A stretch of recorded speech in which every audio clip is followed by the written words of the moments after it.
Warning: the SCP Foundation audio archive is classified. Access by unauthorized personnel is strictly prohibited. Perpetrators will be tracked, located, and detained.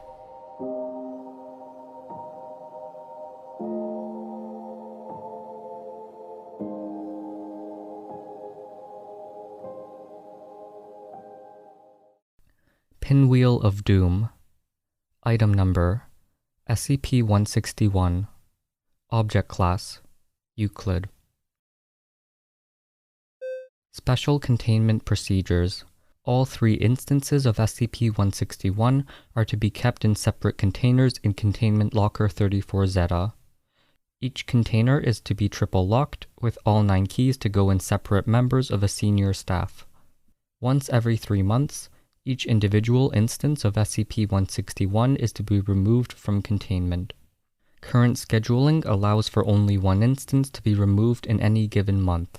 When removing SCP-161, the remover is required to not be a member of senior staff. However, they are to be accompanied by the 3 members of senior staff with the keys at all times that SCP-161 is out of containment. The remover is to be dressed in a full environmental suit with extra reinforcement around the wrist joints to avoid contact.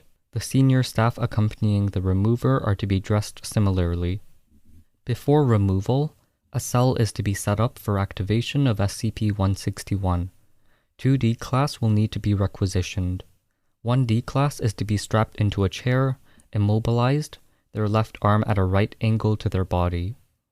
It is imperative that their wrist be locked in so that they cannot turn their hand or move the angle of SCP-161. The second D-Class is to be strapped to the wall directly in front of a first D-Class's hand. When removed, SCP-161 is to be immediately moved to the prepared room. SCP-161 is to be placed into the locked hand of the immobilized D-Class.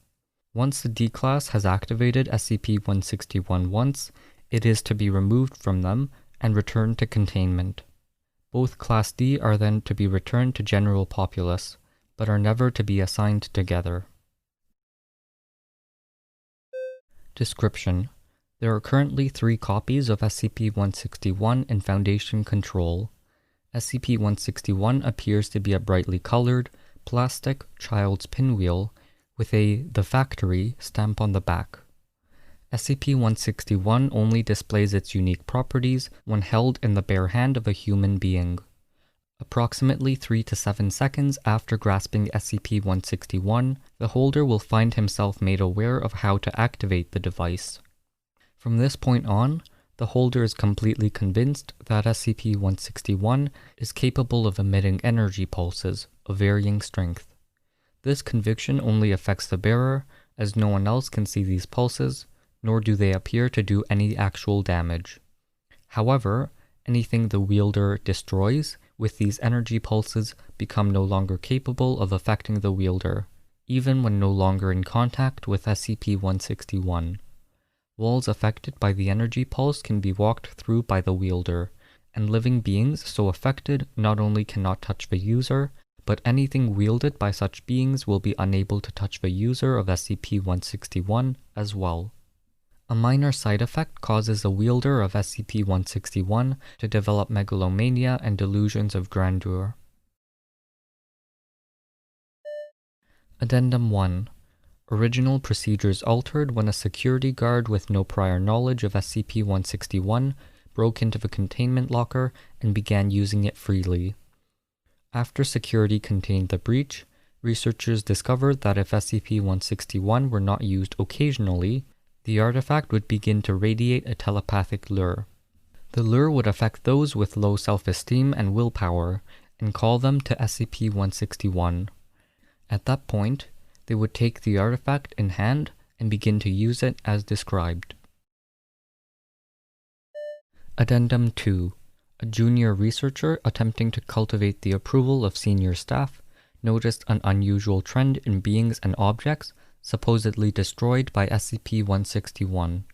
Investigation into beings affected by SCP-161 before containment revealed all of them had committed suicide, many within a year of being affected. A review of objects affected by SCP-161 showed that, while many were still standing, most had fallen apart, and those still together showed signs of decay many years in advance of where they should be.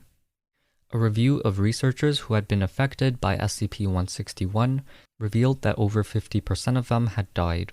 Of those that remained, interviews consistently contained the idea that life just wasn't fun anymore.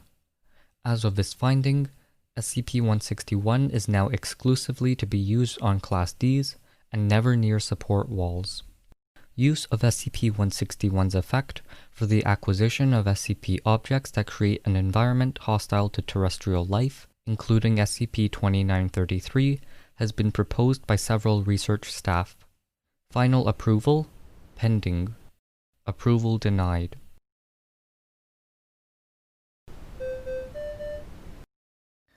Thank you for listening. Intro music was from Punch Deck. You can find more at soundcloud.com/punch-deck. Level 2 patrons or higher can get early, ad-free episodes. You can find more in the description below. Rating, reviewing, or sharing always helps.